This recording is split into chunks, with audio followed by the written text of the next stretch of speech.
지난주에는 그 영성 원리에 대해서 두 번 했는데요. 오늘은 다니엘서. 다니엘서를 12장까지 다 봤지만 또 이게 그냥 대충 넘어갈 수 없는 부분이 그 7장에 나오는 그 작은 뿔, 그 작은 뿔에 대해서 좀 한번 더 살펴봐요. 왜냐하면 이 작은 뿔이 계시록에 또 등장하기 때문에 그거를 좀 더 이렇게 구체적으로 이렇게 살펴보면서 이렇게 확인해 보려고 합니다. 다니엘서 7장을 보시면요.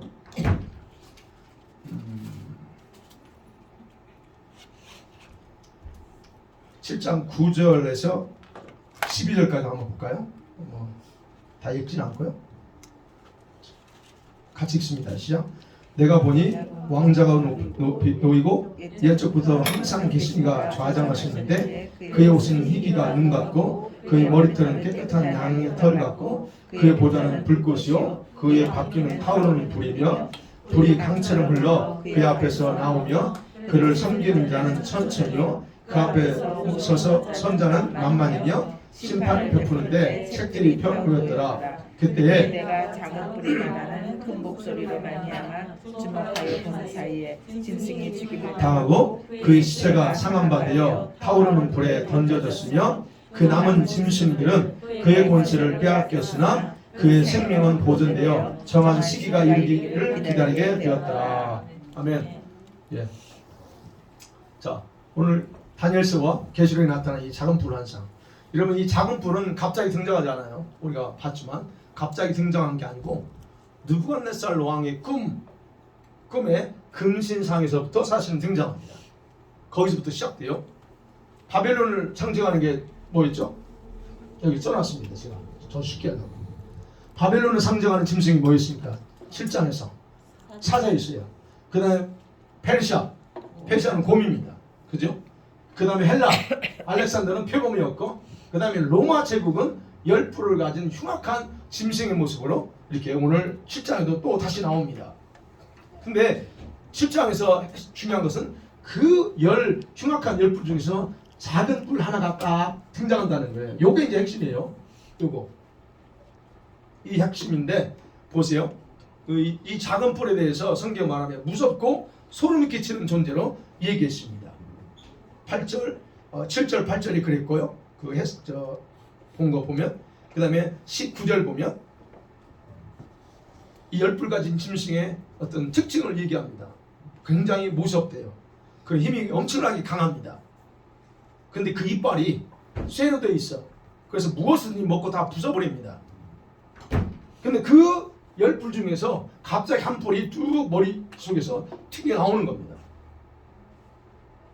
이 열뿔 가진 짐승 자체가 무서운데 거기서 또 한 마리가 한 뿔이 튀겨 나오는 거예요. 근데 그 작은 뿔이 튀겨 나오는데 뭐래요? 사람의 눈 같은 눈을 가지고 있어요. 8절에 봅니까? 그리고 크게 말하는 입을 가지고 있습니다. 이런 거를 뭐 살펴볼까요? 그 다음 21절에 보니까 그 작은 뿔이 성도들과 싸워요. 그리고 이긴다라고 21절에서 기록합니다. 그래서 23절부터 이제 26절까지는 짧게 이 환상에 대해 해석하는 거예요. 그 해석이 뭐였습니까? 열뿔. 그 열뿔은 24절에 보니까 그 나라에서 일어날 열왕의 열뿔이라고 하는 이 짐승 속에서 나오는 열왕이래요. 그럼 여기서는 짐승이에요. 근데 여기서는 나라라고 그랬어요. 그 다음에 또 하나가 올라오죠. 작은 뿔이 바로 한 나라예요. 이렇게 표현하고 있습니다. 근데 여기서는 여러분 그 열 나라에서 일어나는 열왕이라고 했어요. 사람이라고 했잖아요. 그리고 그 열왕 중에서 뿔 하나가 딱 등장하면서 보니까 새 왕을 복종시킨대요. 24절 보니까 또 새 왕을 복종시킵니다. 그 다음에 그가 장차 높으신 이의 지극히 높으신 이를 말로 대적하면서 때를 변하고 여기 있죠. 때와 법을 바꾸고 성도들을 박해하는 인물, 그게 바로 이제 작은 뿔이라 그렇게 말합니다. 자, 그런데 여기서 이제 좀 더 생각할 게 있어요. 여러분 이 짐승이 하나님에 대한 모두가 성도들에 대한 실제적인 핍박을 시도하는 거거든요. 때와 법을 바꾸고. 그럼 여기서 우리가 생각할 수 있는 게 때가 뭐냐는 겁니다. 때하고 법이 뭐냐는 거예요. 여러분이 어떻게 이 말씀 읽으면 어떤 생각을 합니까? 때를 바꾸고 법을 바꾼다.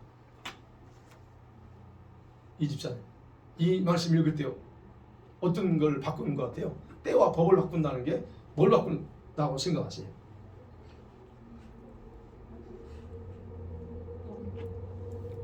권사님 여기서 25절에서 때는 그 year. 예, 2열. 그게 여기서 때라고 하는 우리가 생각하는 잘못 생각할 수 있는 부분이 성경에 어떤 성경의 그 제사를 뭐 유대인들이 드리는 제사법안 이런 걸 바꾼다는 게 아니에요. 이게 아니고요. 이 때라고 하는 원어상에 보면 정한 기간이라는 거예요. 어떤 기간. 하나님께서 창조 때 정해놓은 순리적인 시간, 이 흐름을 얘기하는 거예요. 그러면 우리가 생각해봐야죠. 이에 해당되는 게 뭘까? 하나님이 정해놓은 순리가 있어요. 우리 사람이 태어나는 거 어떻게 되는 순리가 있어요. 자연이 돌아가는 또 순리가 있습니다. 근데 그거를 바꾸겠대요. 그 뭘까요? 지금 시도하고 있는 게. 하나님이 정하신 인간의 생명의 기간이나 인간의 기본을 변형시켜버리겠다는 거예요. 이게 바꾼다는 거예요. 그러면 지금 과학적으로 뭘 시도해요? 지금 AI를 만드는 거예요. 이제 우리는 그래서 동성애를 활성화시켜서 하려고 하는 이유 중에 하나 그거예요. 더 이상 애 낳지 말고 우리가 생산해 줄게 하는 거예요. AI를. 이걸 바꾸는 거예요. 또 하나 뭐가 있어요? 트랜스히머. 그것도 여기에 해당됩니다. 인간의 기본을 변형시켜 버리는 거예요. 이게 바로 때를 바꾸는 거예요. 어떤 하나님의 기본적인 그런 정해놓으신 순리를 바꾸겠다는 그게 때입니다. 여기서. 그럼 법은 뭘까요? 법을 바꿉니다. 법은 명령이나 어떤 규례를 얘기하는 단어예요. 문자적인 이름으로. 그러면 이것도 하나님께서 정해놓으신 피조물의 생명과 활동의 기초가 된 어떤 원리와 법칙을 가리키는 게 이게 지금 법입니다. 근데 그거를 바꾼대요. 어떻게 여기 뭐가 해당될까요? 자연 법칙을 조정하겠다는 거예요. 하나님의 주권적인 영역에 속한 이 자연 법칙들을 변경하고 조정하려고 하는 거예요. 그거 하고 있어요? 안 하고 있어요? 지금 하고 있어요. 지금 여러분이 눈도 겨울에 내려야 되잖아요. 근데 걔네들이 눈 내리게 할 수 있습니다. 이런 것들을 바꿔버리는 거예요. 법을 바꿔요. 그래서 사계절 자체를 뒤집어버려요. 과학적으로. 근데 이런 행위를 누가 하느냐? 이놈이 한다는 거예요. 이 저간불. 근데 이제 여러분 보세요. 이런 행위를 보면 결국 뭘 생각할 수 있냐면 이 어떤 인물이 자기가 하나님과 자신을 동급에 올려놓으려고 하는, 그래서 자기도 얼마든지 이 세상을 자기 마음대로 할 수 있다라고 생각하는 사악한 그 교만의 모습을 드러낸 거잖아요. 물론 이제 사단이 그 짓을 하지만 그렇게 한다는 거예요. 이게 바로 때와 법을 바꾸는 겁니다. 그리고 그럼으로 인해서 이제 성도들이 한때, 두때, 반때 이런 동안 3년 6개월 동안 그의 손에 넘어간다라고 말합니다. 그러니까 여기서 지금 7장에서 볼 수 있는 게 이 짐승이 통치자가 되면, 여기 작은 불이에요. 여기서 이제 이거 중에서 작은 불이 통치자가 되면 제일 먼저 시도하는 게 뭘까요? 이런 법을 바꾸는 건 지금 뭐 과학적으로 지금 하고 있는 거고, 그놈이 등장해 있어요. 그래도 모든 정치적인 파워를 가지고 경제적인 모든 걸 다 실권 잡았습니다. 또 사탄이 자기의 권세와 능력과 모든 걸 다 갖추쳐. 그때 이 짐승이 제일 먼저 하려고 하는 게 뭘까요? 이거 지금 아까 3년 우리 성도들 제일 먼저 시도하는 게 뭐냐? 하나님의 성도들과 싸우는 겁니다. 하나님께 대항하고 나도 신이 될 수 있다고 하는 얘기하지만 제일 먼저 하나님의 교회 또 성도들을 제일 먼저 싸워요. 여기서 나오면 싸운다고 했어요. 왜요? 그의 사악한 행위에 대해서 최전선에서 반대하는 세력이 우리 기독교 외에는 없어요. 여러분 우리가 이거 지금 이런 거를 들춰내고 지금 자꾸 이렇게 하는 단체가 무슨 단체예요? 거의 기독교 단체입니다. 왜? 우리는 그걸 알기 때문에, 성경에서 예언된 걸 알기 때문에 그렇게 반대하는 거예요. 그리고 많은 기독교인들이 그거를 앞장서서 막 이렇게 유튜브를 통해서 나타내고 하는 겁니다. 그러니까 걔네들도 알아요. 그래서 제일 먼저 이 세력을 쪼개버리면, 그래서 종교를 통합하려고 하는 겁니다. 종교를 분리시켜요. 가능하면 자기들이 복종하게 하지만 안 하는 자들이 있어요. 그래서 분리시키려고 하는 거예요. 쪼개서. 그러니까 이 짐승이 적그리스도죠. 스스로 하나님이라고 주장하는 것이 사실은 거짓말이라는 거 알아요. 그죠? 본인 스스로도 알아. 자기 스스로 양심을 알아. 그렇기 때문에 성도를 짓밟음을 통해서 합리화시키고, 그리고 무력으로 복종시키는 것이 자기가 생각할 때는 이게 최선이야라고 생각하고, 성도들을 제일 먼저 힘을, 성도들을 싸워서 성도들을 죽인다고, 권세를 다 빼앗아 버리는 거예요. 그래서 계시록 13장에서 42개월간 성도들의 권세를 깼다 그래요. 여러분, 그래서 우리 교회는 이 지상에 남아있는 교회, 모든 교회가 아니에요. 교회는 신실한 교회들 또는 성도들은 반드시 이 사단의 하수인인 적그리스도에 의해서 우리는 패배하게 되어 있고, 그 환난 속에서 고통을 당할 수밖에 없다는 겁니다. 우리는 환난 통과하게 되어 있어요. 절대 환난 전에 휴가 되지 않습니다. 어제 계시록 말씀드렸죠. 환난 전에 휴가 없어요. 우리는 거의 다 환난 통과합니다. 그러나 누구만? 신부는, 그래서 이제 그 부분 또 나중에 얘기해. 여기서 이렇게 또 거기가 헷갈리니까. 성경은 그렇게 얘기하고 있다는 거예요. 그리고 이 보니까, 계시록에 보니까 이 짐승이 세상을 다스립니다. 자, 어쨌든 이 기간이 12장, 다니엘서 12장 7절에서 성도들의 권세를 다 깨지는 때라고 지난주에 2주 전에 봤던 거예요. 그럼 생각해 봐야죠. 왜 하나님이 3년 6개월이라고 하는 이 기간 동안 이렇게 성도들의 권세를 다 깨지도록 허용했을까 하는 겁니다. 우리를 그냥 다 부활해서 그냥 하면 안 돼요? 근데 왜 하나님이 그렇게 했겠을까? 그건 하나님의 계획 중에 하나입니다.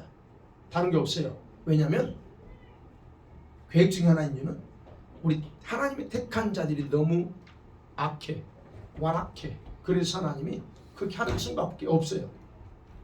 여러분은 악하지 않을 수 있지만 종합적으로 전 세계에 있는 하나님의 교회들 또는 선택된 하나님의 백성들이 너무 완악하고 강팍합니다. 그래서 하나님이 그거를 한번 할 수밖에 없어요.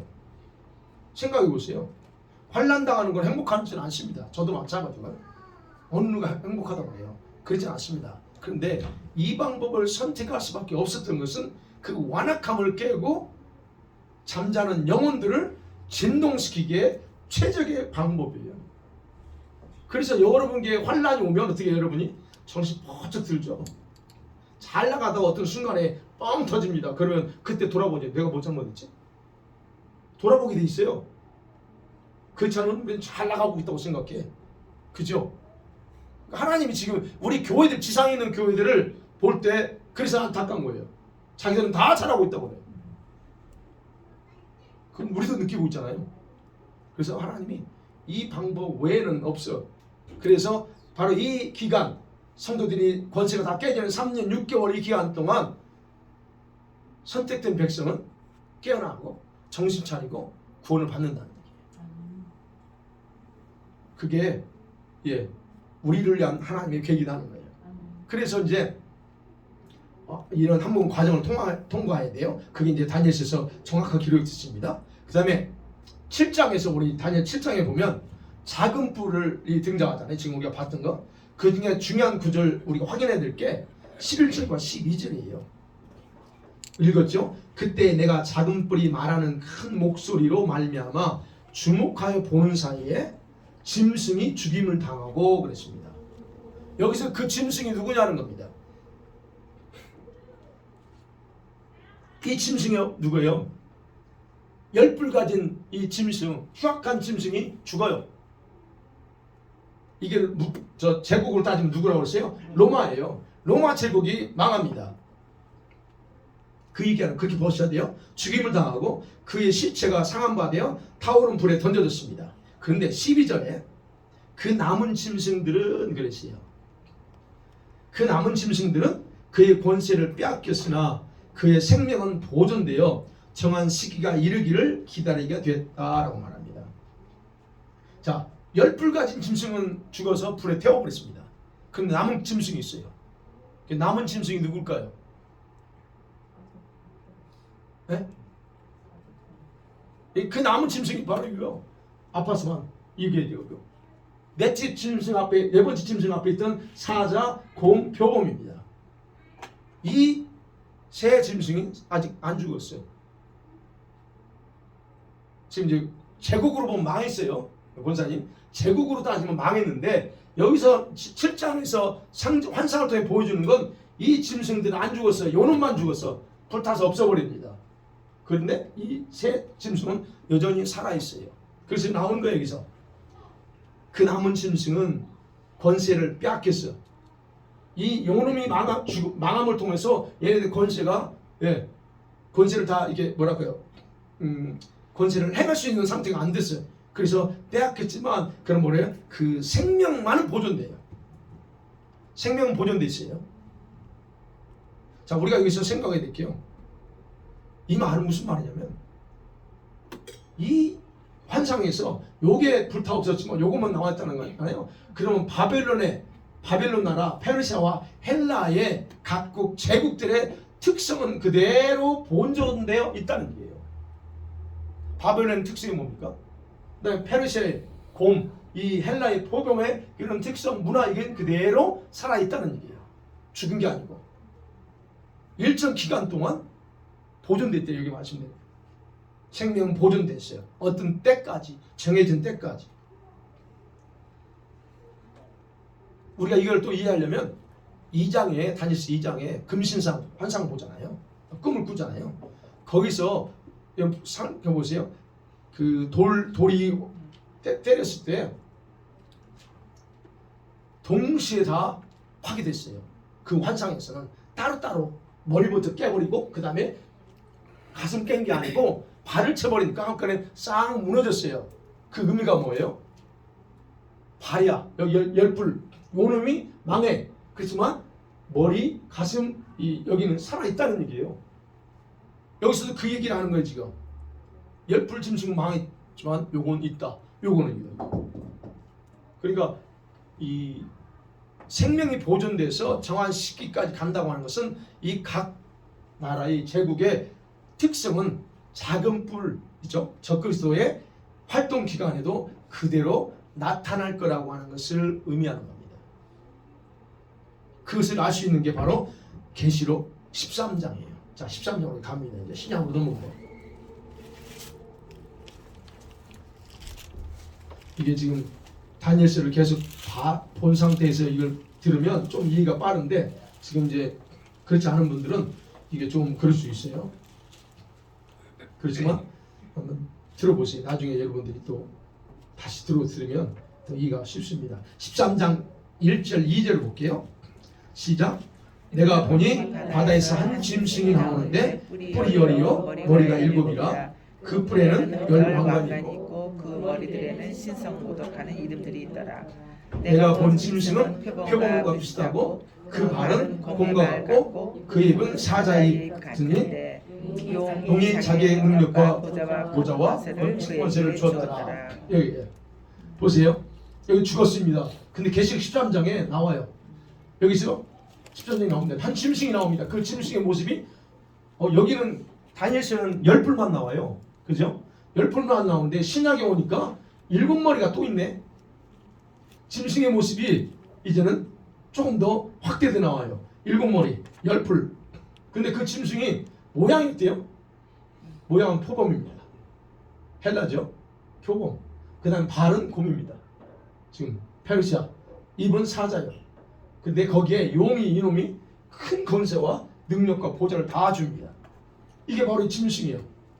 그러니까 다니엘서는 뿔로 이 얘기를 더 강조했는데 계시록에서는 뿔이 아니고 머리에 중점이 됩니다.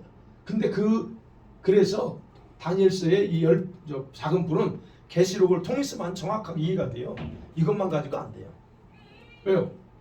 여기서는 10뿔이 지금 설명이 안 돼요. 단지 7머리의 핵심이 돼요. 그러면 여기서는 10뿔 중에서 나왔다 하지만 그 10뿔이 결국 보냐면 7머리야. 근데 7머리 중에 하나예요. 여기 보면 3절에 보니 그의 머리가 하나가 상했어요. 7머리 중에서 하나가 상하게 됐다 죽은 것 같이 됐어요. 근데 그가 살아납니다. 그죠? 12절에도 그렇죠? 그가 먼저 나온 짐승 모든 권세를 그 앞에 행하고 땅과 땅에 사는 자들을 처음 짐승에게 경배하게 하니 곧 죽게 되었던 상처가 나온 자예요. 머리가 하나. 14절에도 역시 마찬가지로 칼에 죽을 뻔했던 자 그를 바로 이게 바로 누구냐? 이게 지금 여기서 말하는 작은 뿔입니다. 이게. 근데 이게 여기에 해당돼. 근데 그러니까 우리가 이걸 생각해야 될게요. 13장에서 보면 특징이 그래요. 뿔이 10개야. 그럼 맞아. 구약에 다니엘서 맞는 게. 근데 머리가 또 다 달라. 근데 그 뿔에 이제는 왕관을 쓰고 있어요. 그죠? 왕관. 머리는 7이고. 그리고 거기 7머리에 자 보세요. 7머리에 뭐가 있어요? 신성을 모두 가는 이름들이 가득합니다. 10뿔에 있는 게 아니에요. 7머리에 신성을 모두 가는 이름들이 있어요. 네. 그러니까 이게 뭐냐면 이 짐승이 뭐냐? 한 개인이 아니라는 거예요. 계시록 13장에 나오는 짐승은 연합체입니다. 한 개인이 아니에요. 한 사람이 아니에요. 연합체예요. 연합체. 단체 또는 그렇죠.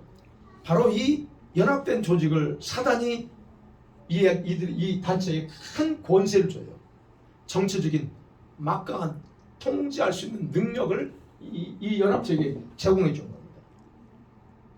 정치적인 이 능력을 가지고 이들이 봐요. 정치적인 능력이 뭘까? 정치적인 파워죠. 그 다음에 뭐예요? 경제적인 거, 종교, 사회, 문화, 과학, 의학계를 통제해서 자기들이 원하는 목적을 이뤄나갈 수 있도록 모든 걸 다 줬다는 얘기예요. 누가? 사탄이. 근데 이놈은, 이 단체는, 연합조직은 요거는 자기들이 그렇게 하려고 한 건 아니야 처음에. 근데 그렇게 됐어. 그래서 3절 4절이 계시록 13장에서는 그 작은 뿔이 배경하는 등장이 나와요. 3절 4절 같이 한번 읽어볼게요. 시작. 그의 머리 하나가 상하여 죽게 된 것 같더니 그 죽게 되었던 상처가 나오매 온 땅이 놀랍게 여겨 짐승을 따르고 용이 짐승에게 권세를 주므로 용에게 경배하고 짐승에게 경배하여 이르되 누가 이 짐승과 같으냐? 누가 능히 이와 더불어 싸우리 하더라. 예, 배경 그렇죠? 7머리 중에 하나 칼에 찔렸어. 성경에. 그래서 제가 예전에 이 13장 설교할 때 자작극 했을 거다. 요즘 누가 생각이 없어요. 누가 칼로 찔러 죽입니까? 총 쏴 죽이지. 그죠? 멀리서 어쌔신 아주 상계에서 죽이지. 누가 옆에 가서 칼로 찔러요. 그건 경호원들이 따라다니는데. 그렇잖아요. 근데 분명히 여기 나옵니다. 칼로 찔렀어. 그래서 거의 죽을 상태에 갇혔어. 그래서 제가 그때 그랬어요. 이거는 한 대통령이 자기 정치적인 파워를 계속 하기 위해서 자작극 벌인 거야. 그 방법 외에는 없어. 그래서 이제 그렇게 제가 설명했는데 그건 나중에 또 이제 봐요. 그냥 이렇게 거의 죽을 사람이, 그건 우리는 모르죠. 이제 미디어에서 하겠죠. 누가 죽게 됐다. 예, 한 사람이 그랬죠. 한 사람이 전체적인 이름 있는 사람이 이런 공격을 받아서 그렇게 죽게 됐는데 기적적으로 살아났다. 여기서 오늘 그 얘기하는 거예요. 지금 온 땅이 놀랍게 얘기해요. 여기 보니까 거의 죽여야 되는데 이 사람은 안 죽고 살아나 버렸어요. 그래서 이제 이거를 또 홀로그램을 만들었냐, 이제 우리 여러 가지 또 얘기할 수 있어요. 홀로그램 그대로 아니면 AI 동일한 저 AI를 만들어 가지고, 예, 그 요즘 그것도 나오잖아요. 예, 그걸 컴퓨터로 이렇게 딱 다들 조작해 가지고 하더라고요. 근데 그런 일, 그러니까 이런 어떤 일들을 통해서 세상은 놀라는 거예요. 세상이. 그래서 얘기하는 거예요. 세상이 깜짝 놀라고, 야, 이 짐승과 같은 사람 어디냐? 이건 신이 아니면 불가능하다. 이렇게 얘기하는 거예요. 그래서 말합니다. 누가 이 짐승과 싸우고 또 덤벼서 같이 싸울 수 있겠느냐? 아무도 없다. 그러면서 바로 그 짐승을 경배하고 그에게 힘을 준 사단을 경배한다라고 그렇게 성경이 말하고 있는 겁니다. 바로 여기서는 사람입니다. 한 사람, 7머리 중에 한 사람이에요. 여기서는. 근데 13장을 잘 여러분이 보셔도 모르겠지만 이제 저 같은 사람 이거 얼마나 고민하겠어요. 그러면 13장을 자세히 보면 한 사람을 강조하는 게 아니에요. 13장에서는 물론 한 사람 칼에 상했다 이건 한 사람을 얘기하지만 그러나 그 짐승, 이 짐승을 강조해요. 이 연합체 이걸 강조합니다. 여기에 집중해요. 그리고 사람들은 바로 그 한 사람이 소속된 이 짐승 또는 연합체를 신뢰하고 따른다는 거예요. 그래서 얘네들이 뭐 하는 것에 대해서는 100% 따라가게끔 돼 있다는 거예요. 예를 들어 지금 WEF 있잖아요. 월드 이코노믹 포럼. 걔네 다보스 포럼이라고 그래요. 걔네들이 하는 건 거기서 발표하는 건 전 세계가 다 따라가. 예를 들어서 그런 식으로 걔네들이 뭘 하면 다 신뢰하고 따라가는 거. 이런 식으로 세상의 모든 사람들이 간다는 거예요. 근데 바로 이 짐승한테 그렇게 간다는 거예요. 사람들. 그래서 이 13장에서는 그 얘기하는 거예요. 자, 이처럼 13장에서 역시 짐승에 얘기하는데 근데 17장에서 또 나와요. 여러분 17장 보세요. 그 열불과 짐승이 또 등장합니다.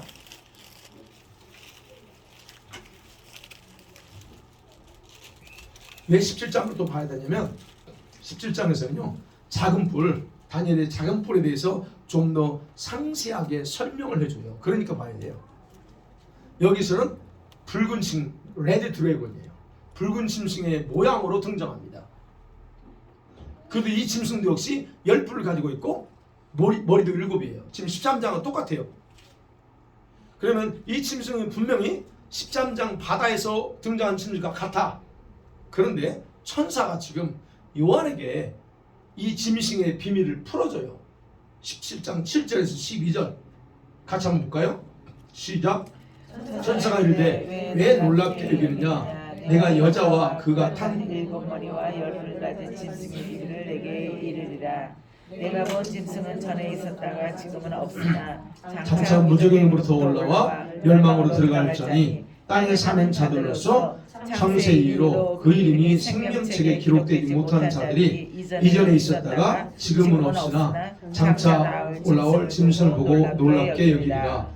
지혜 있는 뜻이 여기 있으니 그 7머리는 여자가 앉은 7산이요 또 7왕이라. 다섯은 망하 있고 하나는 있고 다른 하나는 아직 이르지 아니하였으나 이르면 반드시 잠깐 동안 머무르리라. 전에 있었다가 지금 없어진 짐승은 8째 왕이니 7째 중에 속한데라. 그가 멸망으로 들어가리라. 내가 보던 10뿔은 10왕이 아직 나라를 얻지 못하였으나 다만 짐승과 더불어 임금처럼 한동안 권세를 받으리라. 여기도 또 혼동되는 얘기죠. 천사가 설명합니다. 도대체 이 짐승 10뿔 또 7뿔 가진 이놈이 누군가 하는 데 있어요. 근데 분명히 여기서 핵심은 그럽니다. 8절이에요.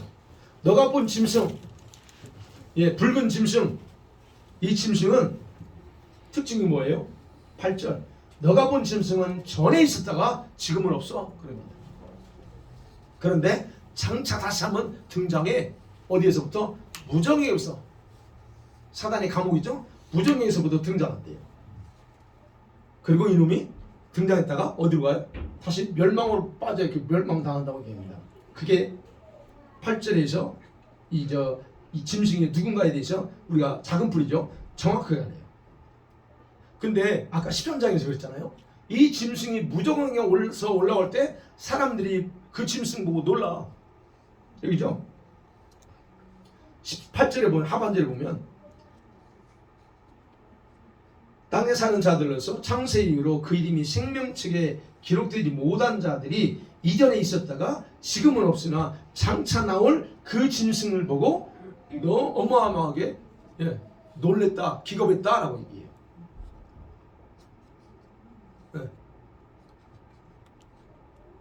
그러면 생각해야 돼요. 예전에 있었어. 지금 없어요. 근데 이놈은 다시 등장하네? 도대체 이게 뭐예요, 이거? 사람들이 왜 놀래요? 놀라는 이유가 있어요. 여기 8절에 해병대 있잖아요. 아니, 없었던 놈이 다시 생기니까 분명히 없으면 없어져야 되는데 여기 다시 등장하거든요. 그게 놀라는 거예요. 우리가 역사 공부를 통해서 우리 역사 공부했죠. 그때 이 고대 바벨론 역사도 알고 페르시아, 헬라, 로마 공부했죠. 역사책에서 공부 안 했죠. 저처럼 공부 안 했죠. 난 성경을 통해서 알았어요. 이 역사 공부를 해본 분들은 이 제국들이 2000년 이전에 다 사라져서 없잖아요. 그죠? 로마 제국도 마찬가지고 사라져 없었어요. 더 이상 없다라고 우리가 배웠어요. 근데 그 짐승이, 그 제국이 다시 나타나는 거예요. 짜자잔 하고. 그러면 생각해 보세요. 여기서 말하는 짐승은 개인이 아니라고 그랬어요. 단체라고. 이 단체, 연합체. 그러면 우리가 이거 생각해야 될게요. 아까 그 다니엘서 7장에서 요거 있죠? 망했어. 요 놈은 죽었지만 요게 살아있어. 근데 이 죽었던 요놈이 다시 등장한대요. 그러면 생각해봐요. 이 다시 등장하는 짐승은 바벨론과 페르시아와 헬라 제국과 로마 제국의 특성을 그대로 유지하는 특성을 가지고 나오는 어떤 거라는 거예요. 다시 살아나요. 왜냐하면 아까 다니엘서 7장 11, 12절 정한 시기까지 보존된다고 그랬잖아요. 보존된다고. 13장에서는 계시록 13장에서는 짐승 모습이 어떻게 연결되어 있다 했죠? 모습이 모양은 표범이야. 헬라 제국처럼. 근데 입은 뭐였어요? 사자 있고 발은 곰이야. 예. 그리고 이 다니엘서 10장에서 이 백성들을 대적하고 성전을 박해하는 짐승이 내 짐승의 특성을 그대로 합성한 여기 나오죠. 여기 다니엘서에 여기 나와요. 제가 이제 좀 이게 써서 이건 좀 써서 보여드리는 게 낫겠다는 생각이 썼어요. 자, 이게 17장에 나오는 거예요. 상세하게 해석하는데 핵심이거든. 과거에 존재했고 그럼 다시 등장해. 근데 이거 무정력이 들어가요. 근데 11절에서는 이 짐승에 대해서 혼동되게 만들어요. 11절 봐요. 이 부분을 한번 보세요. 시작. 전에 있었다가 지금 없어진 짐승은 여덟째왕이니 일곱 중에 속한 자라 그가 멸망으로 들어가리라. 그러면 이 지금 여덟째왕이라고 표현돼. 일곱인데 여기서 지금 그 전에 있었다가 지금 없어진 짐승 그게 바로 여기 지금 저 8절에서 그잖아요. 근데 그게 다 등장해요. 근데 이게 여덟 번째래요. 근데 일곱에 속했었는데 이게 지금 그동안 없어지면서 다시 등장하면서 여덟 번째가 돼요. 여덟 번째 짐승. 근데 이게 무정식으로 들어간다고 했잖아요. 그래서 다니엘서 4장의 특성을 합성된 짐승이에요. 이게 바로 작은 뿔이에요. 그래서 보면 짐승과 머리를 짐승과 일곱 머리를 다르게 설명한 것 같죠? 두 개로 설명한 것 같아요. 그런데 하나예요. 제가 써놓은 거. 그러니까 여기 있죠. 일곱 머리는 과거 제국이죠. 아까 저기 이 과거 제국의 힘을 가지고 있는 상징하는데 그 머리가 일곱째 짐승 이게 지금 과거 없다가 나오는 짐승. 이 짐승이 하나의 짐승으로 하나의 짐승을 본체로 하고 있는 하나의 개체. 이게 헷갈리죠. 그걸 일곱으로 설명한 거야. 이거 할 때도 저도 그래요. 자, 바로 이렇게 간단하게 생각하면 돼요. 계시록에서 바로 이 다니엘 7장에서 요것이 연합체로 돼서 이제는 다니엘서는 요놈이 불타서 없어졌는데 사실 없어진 게 아니고 요거에 다시 총체적으로 하나가 돼서 계시록 13장과 10장에서는 다시 등장한다는 거예요. 근데 그놈이 이거죠. 그 짐승이 등장해서 그 특성을 그대로 가지고 활동해. 네, 여덟 번째요. 그 여덟 번째는 이제 저 11절에 여덟 번째예요. 그런데 그래서 뭘 생각해야 되냐면 이 일곱 머리는 과거의 제국 힘을 상징하는데 이건 뭐냐면 일곱 나라예요. 여기 나오는 것처럼 여기 그랬죠. 일곱 산이요. 구절에 보면 일곱 머리는 여자가 가진 일곱 산이요. 일곱 왕이에요. 그럼 여기는 과거의 제국의 힘을 가지고 있는 정치적, 종교적 파워를 가진 일곱 국가라는 얘기예요. 여기 열불 중에 속해요. 이네들 열불 속에 속하는데 그 중에서 막강한 정치적 파워를 가지고 행사할 수 있는 일곱 나라입니다. 리더. 거기서 바로 이 작은 불 하나가 등장한다는 얘기예요. 그 중에 한 놈이 바로 여기의 모든 제국들의 특성을 가지고 나중에 세상을 통치하고 교회를 박해합니다. 그러면 우리가 봐야 될 게 여러분 합성된 거잖아요. 종합. 내 나라의 특성은 그대로 합성된 짐승이라고 그랬잖아요. 그러면 그 뭔 말이에요? 장차 그가 행할 일들이 얼마나 포악하고 악랄한가를 알게 해주는 거예요. 표범이지, 곰이지, 사자이지, 그 다음에 완전히 흉악한 짐승 그 모든 걸 거기에다 이 용 사단이 권세와 능력 다 줬어요. 그러니 얼마만큼 포악하겠느냐 하는 거예요. 그때 성도들이 당할 박해가 지금 조금씩 어려운 거 이건 게임이 안 돼요. 상상할 수 없어요. 그래서 어떤 분은 그 환란 때 거의 살아남을 자가 없다라고 할 정도입니다. 그래서 거의 대부분 교회 또는 예수 믿는 모든 사람들이 여기에 타협할 수밖에 없게끔 되어 있다는 얘기예요. 그만큼 막강하대요. 우리가 죽을 각오하지 않으면 쉽지 않아요. 그래서 이거를 버텨내고 이겨나갈 수 있는 이건 오직 주님이 주신 능력과 힘을 무장할 때만 가능하다는 거예요. 그러니까 여러분 기도해서 불받고 능력 받으라는 거예요. 아멘. 네.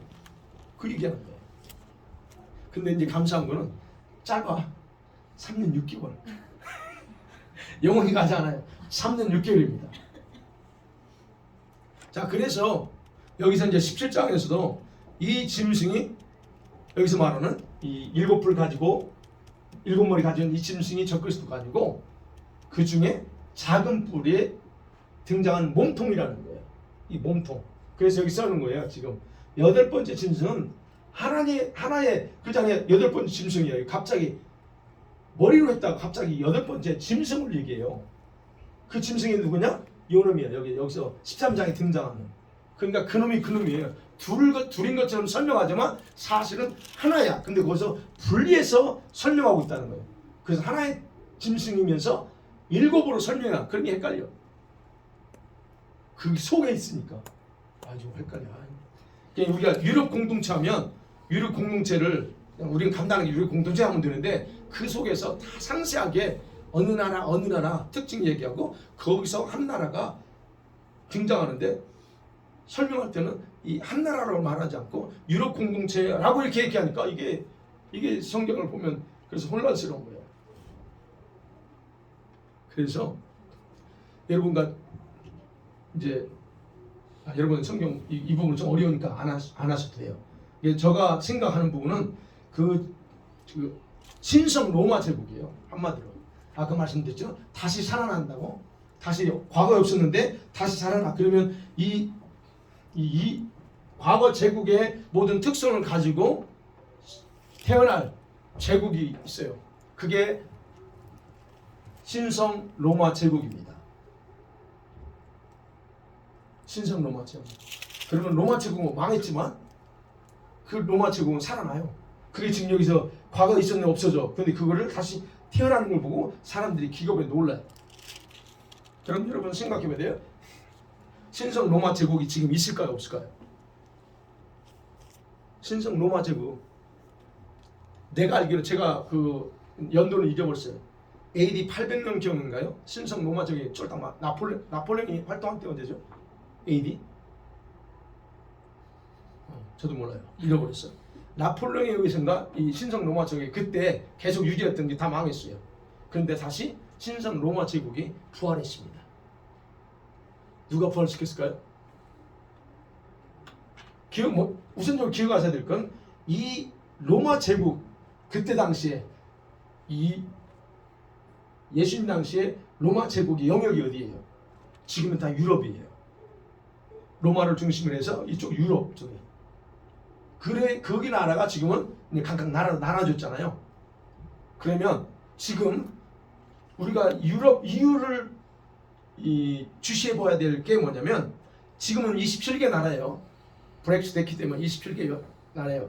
지금도 우크라이나가 뭐 유럽 EU로 들어가는 하지만 그쪽 지역을 주셔야 돼. 근데 거기에서 옛날 로마의 영역에서 로마가 통치했던 영역의 나라들이 있어요. 그 나라들을 잘 주시봐야 돼요. 제가 예전에 말씀드린 10개 나라로 말합니다. 누군가가 우리 제발 27개국 나라가 너무 많으니까 우리 10개를 나라를 중심으로 해서 진짜 유럽 공동체를 만들자라고 제시한 사람이 있어요. 작년에도 했고 2018년도인가요? 그 사람이 또 했어. 그런 얘기 하면 안 돼. 누구라고 얘기하면 안 돼. 마크롱이라고 얘기하면 그거 안 돼요. 마크롱이라고 하면. 그다음 마크롱이 뭐 적그리스도 이거 아니에요. 내가 사실 마크롱이 몇 번을 제안했어요. 유럽의 리더들한테. 프랑스가 어디를 속해요? 옛날 로마 제국의 속국이었어요. 근데 지금 나라가 이렇게 분리됐죠.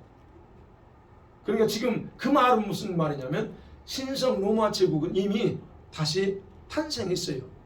있는데 지금 비밀리에 자기들은 합니다. 그래서 그 걔네들 유럽 그 공동체 내에 걔네들이요 그 마지막 황제 신성 로마 제국의 마지막 황제의 동상을 그대로 하고 주화도 그 동전도 그 황제 얼굴을 해서 동전도 만들어 놓고 이미 그네들은 다 해놨어요.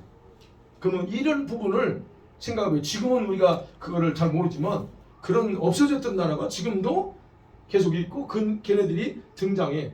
그러면 이제 지금 그래서 제가 이제 주시하는 건 10개 나라다.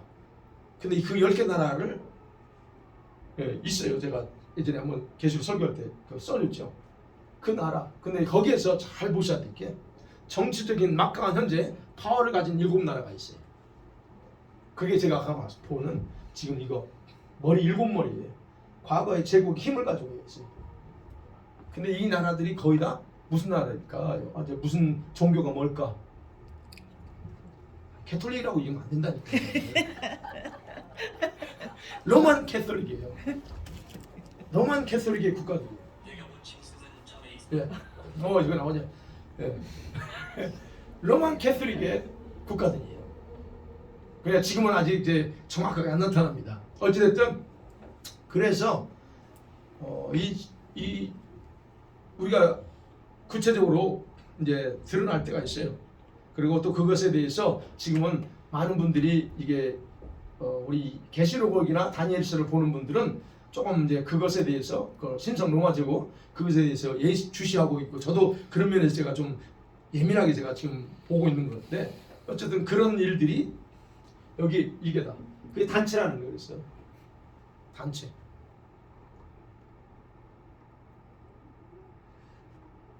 자, 그런데 이제 이게 사단이 무정에서 올라온 사단의 주도하에 만들어지고 그래서 결국은 이 단체는 그 목적을 위해서 어쨌든 본인이 원하든 안 했든 목적을 했든 안 했든 간에 사단은 그들을 이용할 거라는 거예요. 그래서 세상은 다시 한번 로마 제국이 전 세계를 그때 통치했던 것처럼 다시 한번 하고 싶어하는 그런 꿈을 야망을 갖게 된다는 거예요. 그래서 17장에서는 붉은 용물 탓 음녀와 짐승과 관계를 설명해요. 그런데 13장에서는 그게 아니야. 작은 뿔에 대한 해당되는 자가 10뿔에서 나오는 것이 아니고 그 7머리에서 나온다는 것을 설명하고 17장에서 바로 그 7머리에서 나온다는 것을 설명해요. 그러니까 우리가 그 부분에서 기억해야 될 게 이거는 다니엘서에서는 10뿔이었지만 계시록에서는 7머리다. 거기서 나온다. 이렇게 딱 이제 생각하시면 돼요. 근데 그 7머리 중에서 하나가 8번째로 다시 등장한 그게 바로 이제 이 신성 로마 제국 다시 과거에 없었던 그것이 살아난다. 그게 바로 7번째, 아니 8번째 짐승이라 봐야 되고 거기에 바로 이 적그리스도가 작은 뿔이 들어있다 하는 것. 그래서 음녀가 타고 있는 짐승이 바로 8번째 짐승이다. 이 12절, 11절에 나오는 그걸로 우리가 이해하면 됩니다. 그러니까 우리가 이렇게 각각 다른 개체가 아니에요. 그래서 이게 그놈이 그놈이야 다 연결돼 있어요. 그래서 우리가는 헷갈리는데, 근데 그게 사단에 의해 조종되고, 그리고 과거에 존재했던 이 제국들의 특성을 그대로 가지고 이사가 등장해서 이제 한 사람을 부각시키고 그 사람을 통해서 이제 통치하게 될 거. 자, 결론적으로 그렇습니다. 작은 풀은 과거 2000년 전에, 2000년이 더 넘죠. 로마 제국으로 따지면 2000년이죠. 존재 때가 사라지고 다시 등장한 제국에서 나타날 사람이다. 한 사람. 그리고 7머리는 그 열왕, 10뿔 중에서 막강한 파워를 가진 7 나라들을 대표한다. 제가 이제 요약했죠. 근데 그 나라들도 볼 때 종교적으로는, 정치적으로 거의 로만 캐톨릭 국가에 해당되는 나라들이에요. 프랑스도 로만 캐톨릭입니다. 영국은 어떨까요? 성공회. 그 다음에 로만 캐톨릭이에요. 거의 반반이에요. 그 영국도 위험해요. 사실은. 나중에 영국도 넘어갑니다. 그쪽으로. 독일은 말할 것도 없고. 그러니까 이제 그런 어떤 부분에서 이제 우리가 예측해봐. 여러분 한번 그 유럽 그쪽에 캐톨릭 국가가 어느 나라 나는가 한번 보세요. 파악해 보세요. 그러면 대충 나옵니다. 자, 그리고 그 작은 뿔 왕이 전에 있었다가 현재 없고 다시 등장해서 멸망하고, 그러면 결국은 활동 중단했던 것들이 다시 이제 지금 다시 등장하고 무정에서 나와서 그 연합을 다시 한번 이게 활성화시키려고 하고 있는 그런 움직임이 있고 하는 거. 거기서 이제 사악한 바로 이 적그리스도가 등장할 거라는 거. 그러니까 모든 사실은 시스템이나 이런 건 거의 제가 볼 때는 거의 됐어요. 근데 시기가 언제, 주님이 그 데살로니가 후서 2장에 보면 지금 막고 있는데, 그 짐승이 등장하는 걸 막고 있는데 그걸 밀어내고 풀어주면 그때 이제 본격적으로 확 활동하겠죠. 그런 상태라고 하는 것만 우리가 보면 될 것 같아요. 그래서 우리가 짐승은 하나의 연합체인과 동시에 그 속을 대표하는 인물, 그 인물이 기다, 적그리스도다. 그 적그리스도를 권사님이 말씀하신 것처럼 마크롱이네 뭐 이렇게 말을 지금은 말 못해요. 우리는 지금은 그렇게 단정할 수 없습니다. 그거는 크게 위험한 문제가 돼요. 그래서 어찌됐든 이 4대 제국의 특성을 로만 캐톨릭 신성 로마 제국으로 등장할 그쪽을 우리는 주시해야 돼. 그게 진짜 유럽 공동체예요. 지금은 27개 나라가 아니고. 그리고 그 속에서 정치적인 야망을 가진, 그래서 자기 야망을 계속적으로 유지하고 싶어서 자기를 부각시키는 한 인물이 등장할 거라는 거야. 그 자가 바로 우리가 이제 저 사람이구나 라고 예측은 해볼 수 있다. 그래서 좀 어렵지만 다니엘서하고 계시록 보면서 그 작은 불에 대해서 살펴보았습니다. 좀 어떠세요? 처음 하고 지금 보니까 좀 이해가 더 쉬우셨나요? 그럼 헷갈리죠? 이제 안 할게요. 다니엘서. 다니엘서 안 하고 다른 거 할래요. 네.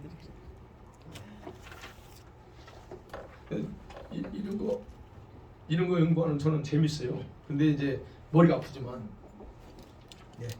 이 시간에 이제 우리 또 기도해야죠.